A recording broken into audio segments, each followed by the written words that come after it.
இல்லைங்க ஹெலிகாப்டரில் வந்தாலும் இந்த மக்கள் ஓட்டு போடுவான், ராக்கெட்டில் வந்தாலும் ஓட்டு போடுவான், சேட்டலைட் வந்து குதிச்சாலும் ஓட்டு போடுவான். விஜய் ஹெலிகாப்டர் வந்தாலும் சரி கூட்டம் கூடத்தான் செய்யலாம்.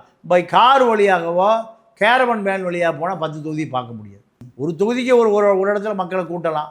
அப்போ ஒரு நாளைக்கு 10னா 234 தொகுதிக்கும் ஒரு 20 நாளில் போயிடலாம்.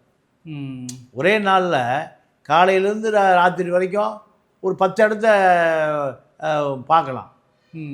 ஹெலிகாப்டர் ஏறக்குறைய ஒரு 250-300 கிலோமீட்டர் வேகத்தில் போகும். இப்போ நீங்கள் தமிழ்நாடு வடக்கு தெற்கே மொத்தமே 300 கிலோமீட்டர் தான் வரும். இது அவர்களுக்கு போக்குவரத்து நெரிசலை தவிர்ப்பதற்காகவும் விஜய் பாதுகாப்புக்காகவும் இந்த ஹெலிகாப்டர் பிரச்சாரத்தை மாடர்னாக நவீனமாக பணம் அவர்களுக்கு ஒரு பொருட்டே அல்ல.